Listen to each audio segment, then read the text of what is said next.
Hey there, everyone. This is Dr. Yam, your Keep It Simple coach. How is everyone doing today? And today is Wisdom Wednesday. So I'm bringing you a bit of insight I'd like for you to ponder over. So if you haven't already done so, grab that journal of yours and a pen. If you have a beverage of choice, grab it.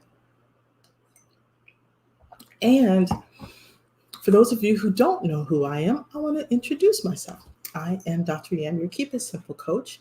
I help aspiring entrepreneurs jump off their fear fence, pack up procrastination, so that they can focus on launching the dream biz that they've always desired to have. And I also work with new entrepreneurs in using content marketing strategies to help them to grow and leverage their business. So if you haven't already done so, please visit my website, keepitsimplecoach.info. Is where you can find me and my blog of information that I provide on a routine basis. And over in our Facebook groups, I have the Small Biz Society.info, where you can find it for those who've already launched their business as solopreneurs, freelancers, and the like, and wanted to do the work themselves, DIY entrepreneurs, I call them, and need a little help, get a little bit of insight. And that's what I provide in coaching and support. And then for my aspiring entrepreneurs is the jumpstartmydreambiz.com, where you can find us also on Facebook groups. So please take a look over there, join us and join our community, and let's get busy. So today, what I thought I wanted to really, I was reading this article and it was really kind of interesting. The reason why it was interesting was the fact that every time I see my business name somewhere, I always feel as though it's like confirmation, right? It's like, wow, it's deeper, it's more broader than I thought. It has an impact. Other people are thinking in a similar way. And in this particular context, it was really about the fact that the framework, the reason why I use the business motto or company name of Keep It Simple Coach is because over the years, what I've been known to do for other people and that they compliment me on often is how I'm able to take very complex ideas, frameworks, and kind of just whittle them down in a simplified way so that people can be like, oh, that's what they were saying. And so I've kind of always felt as though that's always a need for people. Sometimes people make things more complicated than they have to, and you don't have to make things complicated. And therefore, keep it simple. It's just that I keep it simple. And so you can be successful. Don't feel overwhelmed by just doing the basic things that will take you far further than if you feel like you're being overburdened. Because what ends up happening is people get overwhelmed and then they soon give up or they feel defeated, or it's going to take them twice as long to do something because they think they have to have a whole bunch of money or they think they have to have a whole bunch of brain power. And that's not necessarily the case.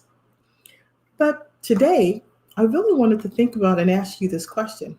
What's your money motto? We always think about our vision, we always think about our purpose, we think about our mission statement, right?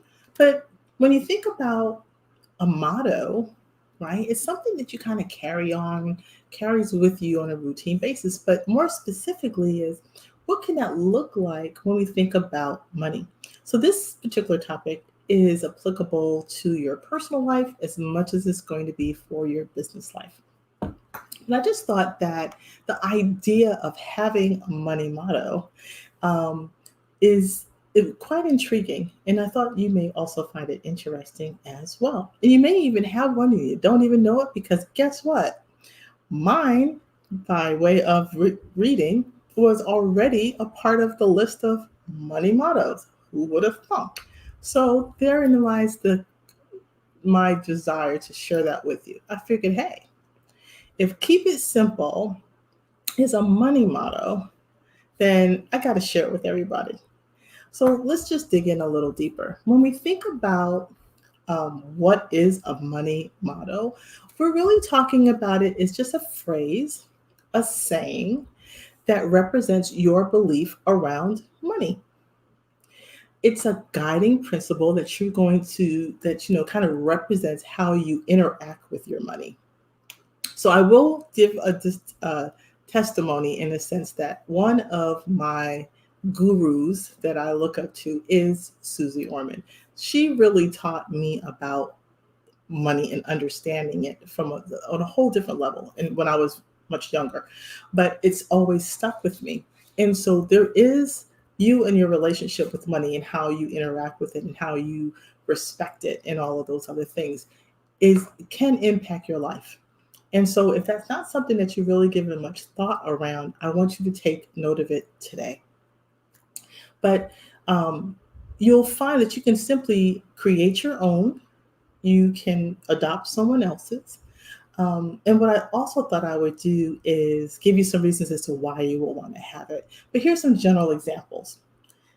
Spend less than you earn. That's a money motto. Your parents have taught you some of these, and you're like, yeah, yeah.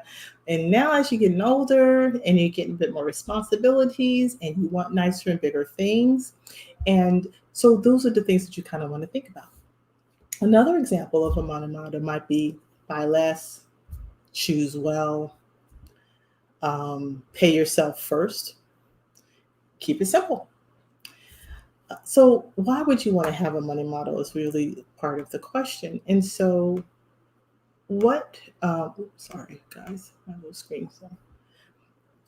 What a money model will do for you is it gives you kind of a foundation around your money choices, the decisions you make around money. Because for some of us, it can be a little uncomfortable. In fact, in our Jumpstart Facebook group, we do a series which will be coming up quite soon on breaking through your money blocks. And so sometimes having a money model is something to kind of fall back on for yourself so that, when the times kind of get tough, you can, resonate with something and feeling comfortable about it. You may be wanting to, get out of debt or just have more savings, when there are some tough times. And we might all be going through some level of tough times, depending on where you are today and when you're watching this particular video. I say all that to say that, when you're setting up your financial goals, having a model can help you stay motivated too, right? It's a way to allow you to achieving them. And so it could be just something that you could have carrying in your pocket, and it's a simple reminder. A money model also can represent for you where you're going financially. So this could be an aspirational type of a model that you might want to consider using and what it is that you'll be able to achieve. So it's not just for like the daily days, but when you vision cast for yourself, for your business, as well as for your personal life, these are the things that are what are, earworms, I like to call them, but the things that if you keep that in front of you, then you're more likely to reach the goals that you're seeking for. So there's no math involved. That's the good thing, right? It's simply a way of striking a tone on some keywords. And the other thing is, it doesn't have to be public. It's certainly something that you can keep to yourself. Nobody has to know but you. People may have an opinion, but does it really matter? Not really. But a strong money motto can keep you motivated and keep you inspired. So some of the things that you might want to consider is starting out by just just do some brainstorming and thinking about money habits, right? What are some of the things when you think about, what's like the 5 things when you think about money that come to mind that as a behavior for yourself when you think of money? What are the 5 things that kind of come to your head? Do you think twice before you buy something? Do you take inventory in your head? Do you always say, I'll do half and the other half away? Or you put things on a time factor? Like, what are the behaviors when you think about money and yourself? What do those look like for you? And then, you can then kind of create whether or not maybe you're a spender or you're a saver. Sometimes we're both. I'm a pretty even keeled kind of gal, so I consider myself a saver and a spender. When I want something that I want, I'm going to buy. But I do it in a calculated way because I've put enough aside knowing that's what I want. And I'm going to work either harder or get what I to get whatever it is I want, so I never feel as though I'm going to go into the hole. So there's things like that you can always think about when you think about having a money motto. Um, Another thing is money is a tool, right? And so what do you do with the tool? You know, it has a purpose behind it. That's why we consider money a tool. Can money buy you happiness? It probably could make you happier. But sometimes for a lot of people, there's a lot of people who have lots of money and they're very unhappy people, but they're living comfortable. So let's not get fooled.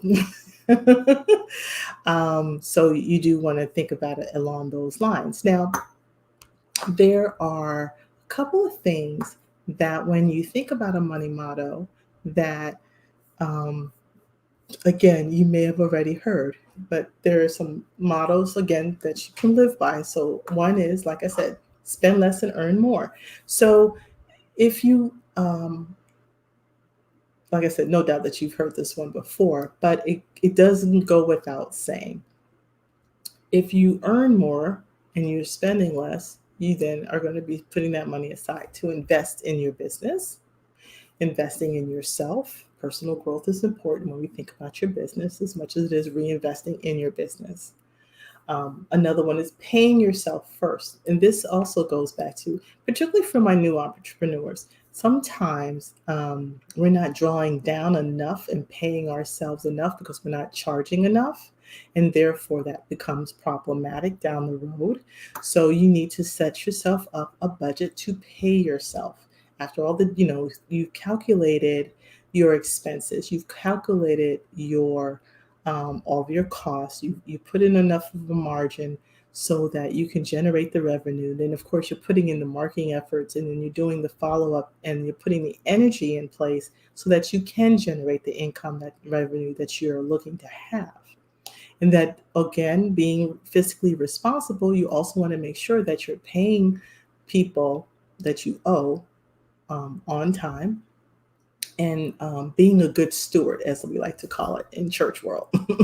But if you are a good money steward, then you draw money to you. So if you're not good with the money and you need help with that, look for a financial literacy person to help you.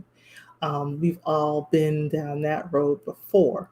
So just know that, but being a good steward of money and being respectful of it is part of how you'll be able to generate that attraction of money to you at the same time. So pay yourself first, but I'd say that, and also save for yourself first. So us as entrepreneurs, we tend not to do the savings part as much as we ought to. So when you're thinking about your budget, do you have a line item in your expenses for investment and savings? And I always say two different ones. So there's a soft savings and your emergency, soft savings, and then there's your emergency savings, and then there's your kind of long-term savings. So you really almost have to have, because you're working for yourself, right? So you always want to have a little cash on the side. You want to have that emergency fund from a business perspective once you're up and running, right? And then there's that long-term investment because some of us look to retire younger or sooner so that you can do other things. And so you need to have that money set aside and investing in that money. So paying yourself first is a model that you want to live by. Invest, you must. So again, investing in yourself, you want to invest responsibly in, either 401ks or what else do they have out there? I'm not a financial literacy person like I used to, but there's different options that are out there. You could be as aggressive as you want to, but investing in your business is also critical. What do I mean by that? Now we're just having this conversation with a colleague. Most times we go into business, but we don't see that we have to keep growing personally in being a strong leader for our business and a smart business owner means that you should be learning all the time. And so personal growth is necessary and everything is not free. You do need to pay for certain things. And again, it goes back to what are you willing to pay for? So with that in mind, invest in your business, invest in yourself. So you need to put some of that set aside or budget accordingly, right? So that you can have that continuous growth that you want for yourself. And you're setting a good example. If you start this at the beginning, you're less likely to fall behind. Okay. Time is a friend. So time is also money. So what that means too is don't squander. Take your time in doing things. Over time, you can amass a good set of wealth too. Then that also goes back to what are you aiming for? Be realistic in your time frames for your savings and for how you which you wish to reach those particular financial goals that you have for yourself personally as well as for your business. Right? You have personal goals and you have business goals. And so you do want to make sure that you're taking those things into account and you're being realistic in setting those expectations, but you're also doing the work in order to get there in those particular goals, right? So we've got our 30, 60, 90-day plans, you've got your year-long goals, and then you may have your big 5-year and 10-year goals. What do those look like? And what are you doing every day in order to get there? And then what is an enemy of money? Impulse. So again, not having good decision-making strategies can get you in a hole. So you do want to be mindful about how you're making decisions and the why behind it. So why are you doing what you're doing? Just like you have a why for your business, you need to have a why in the decision makings around when it comes to money and how you're planning on spending it. Right? So you have your why is to generate your business, right? You generate the money for your business. And then on the other hand, you do want to make the proper decisions and not be impulsive when it comes to the spending of money. Plan things out. Yes, deals come and deals will go. And not every deal is a good deal. Just not. No, take it from experience.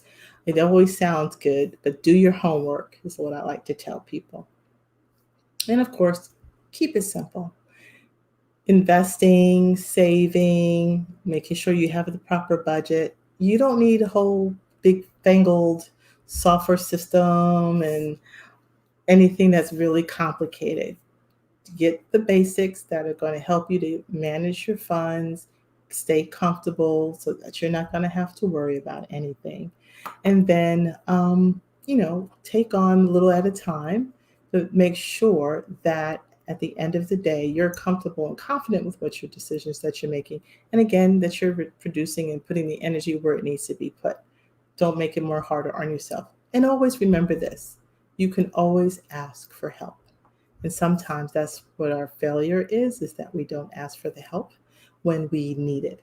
So this is why having a good business accountability partner is really good. Being inside of masterminds are really good, where you can get counsel either in getting your coach so that a coach can push you and ask you critical questions and have you to think through things so that you can be stretched in a way that you may not have you be able to do by yourself. That's the beauty about having a business coach or having a consultant.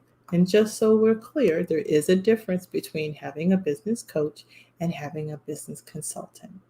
And it all downs the difference between the two, you ask? Money.